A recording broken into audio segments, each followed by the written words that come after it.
Então, pessoal, fazendo um apanhado aqui do que a gente viu no último vídeo, no último vídeo a gente viu que colocando um sinal de entrada senoidal num amplificador classe D sem filtro, a gente não tem um sinal na saída semelhante a um sinal senoidal. Na verdade, o que a gente tem é um trem de pulsos, né, tanto numa saída quanto na outra, que, como eles são muito rápidos, inclusive, dão só essa impressão aglutinada de pulsos aqui. Né? Se a gente der um zoom, a gente vai poder ver que na verdade são pulsozinhos, né? E foi isso que a gente viu, né? A gente não conseguiria então ver um sinal senoidal bonitinho na saída. Quando a gente faz a operação matemática, né, de um canal menos o outro, a gente vê o que é entregue efetivamente ao alto-falante, e aí a gente vê que são realmente pulsozinhos, né? Então a minha curiosidade agora é saber como é que fica a questão da corrente. Né? Porque como a gente sabe que no indutor a corrente é a integral da tensão, né, multiplicado por 1 sobre o valor da indutância, então a ideia nesse vídeo de agora é a gente montar um setup que a gente possa analisar a corrente, a forma de onda da corrente na resposta do amplificador. Então esse foi o setup que a gente montou para fazer esses testes no outro vídeo. A gente vai ter que alterar um pouco esse setup para medir a corrente. A primeira coisa que eu pensei foi colocar um resistor de 1 ohm aqui. Então vamos lá, vou conectar aqui.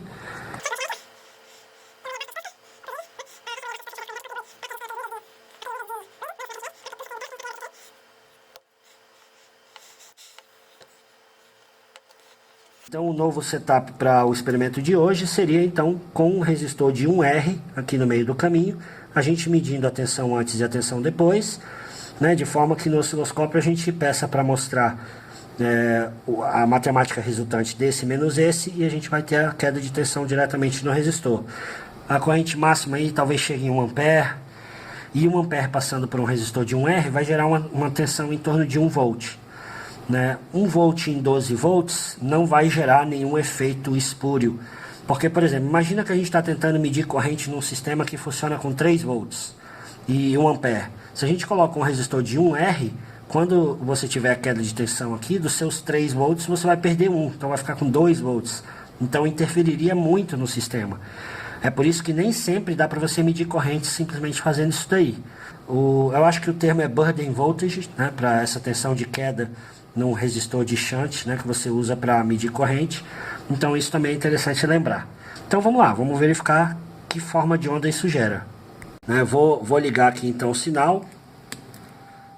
A gente tem aquele barulho bastante chato. Vamos ver como é que está aqui, vamos ver. Bem, então a gente tem o canal da entrada, a gente tem uma das leituras e a outra leitura, né?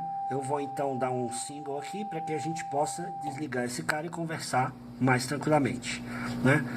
Então o que a gente viu? A gente viu que está aqui o sinal de entrada, né? Os dois canais que a gente está olhando no resistor, né?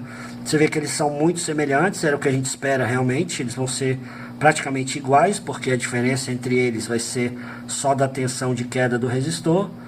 No caso que a gente estimou, no pior caso seria 1 ampere, 1 volt. Então agora, para que a gente tenha uma representação da corrente, basta que a gente habilite o math com a diferença, né? Então aqui, ó, a diferença do canal 1 para o canal 2.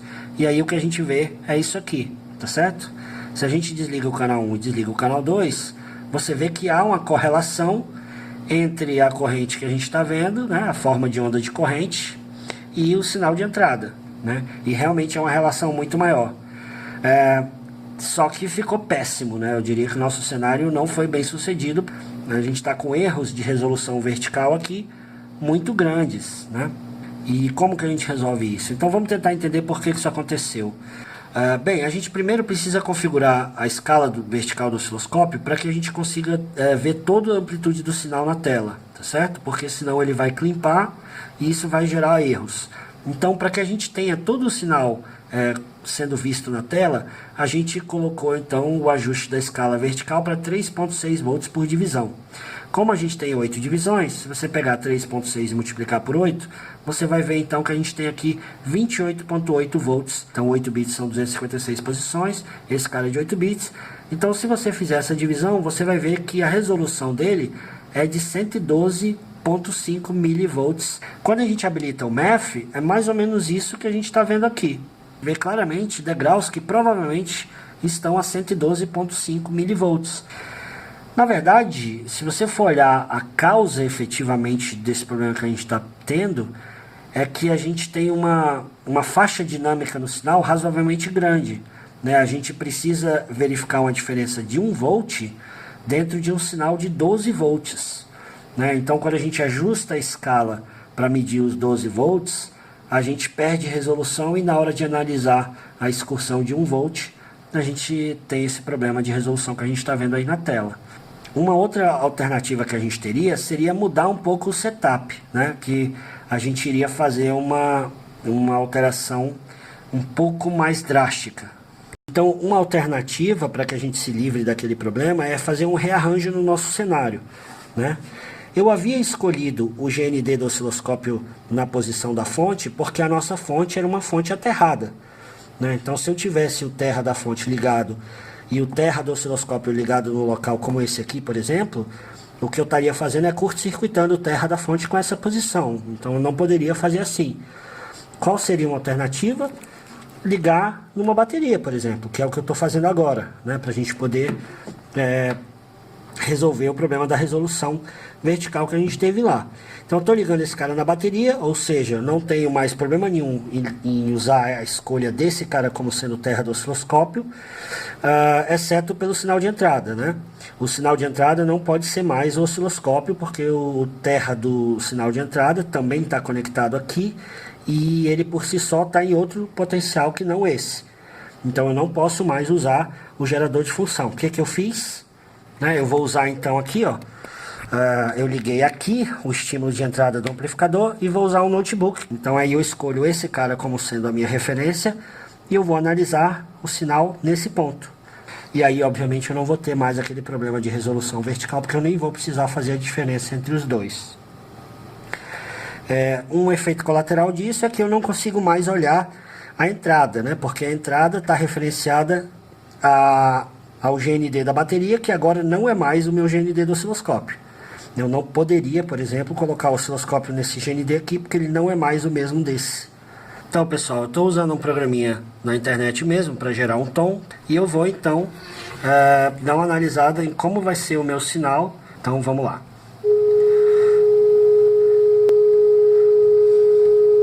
Tá, eu dei um stop aqui, mas já dá para observar que realmente agora sim a gente tem uma relação com a forma de onda muito mais interessante, né? Você consegue reconhecer agora uma senoide. Diferente de quando a gente analisa a tensão, que a gente só tem um amontoado de pulsos, né? No Acquire a gente vem aqui e pede para que o modo de aquisição aqui então seja averaging, por exemplo, né? E eu vou ligar aqui o sinal de novo, né? E aí claramente a gente tem uma relação entre a forma de onda senoidal que foi colocada e a corrente, né? A forma de onda da corrente. Então era isso que eu queria mostrar, né? A gente viu, portanto, que a forma de onda da corrente ela é bem próxima à forma de onda da entrada, né? A gente consegue observar e ela fica uma onda mais bonitinha. Enquanto a forma de onda da tensão é um trem de pulsos ali, né? Então, para você que gostou do vídeo e que talvez queira acompanhar a discussão sobre as questões de ruído, né, os efeitos indutivos do setup que a gente montou e por que a gente via tanto ring, todos esses assuntos são assuntos que me interessam muito.